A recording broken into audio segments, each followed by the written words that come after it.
வணக்கம், வாழ்க வளமுடன். நான் பார்த்தசாரதி ஆதி ஆர்கானிக்ஸ், ராம்பாக்கம் கிராமம், விழுப்புரம் டிஸ்ட்ரிக்ட். இது எங்கள் நிலத்தில் இருக்கிற டேபிள் ஆரஞ்சு. சுவை இனிப்பாக இருக்கும்னு தான் நினச்சி நாங்கள் இந்த நர்சரியிலேருந்து வாங்கி நட்டு வச்சோம். 2 மரம் நட்டோம். நல்ல இந்த மாதிரி மரம் ஃபுல்லாக ஆனால் நல்ல காய் இருக்குது. ஆனால் புளிப்பு, பயங்கரமான புளிப்பு. இதை என்ன செய்கிறதுன்னு தெரியாமல் அப்படியே சிலதெல்லாம் அப்படி விட்டுருவோம். அப்புறம் திடீர்னு இதை ஏன் நம்ம பயன்படுத்தி முட்டை கரைசலுக்கு எலுமிச்சைக்கு பதிலாக இதை பயன்படுத்தினா என்னன்னு ட்ரை பண்ணோம்.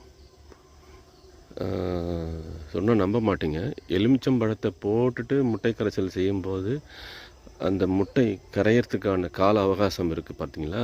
இது டேபிள் ஆரஞ்சு செய்யும்போது முட்டையோட அந்த ஓடு அழகாக நல்லா அதோட ஃபாஸ்ட்டாகவே நல்லா கரைய ஆரம்பிச்சிது.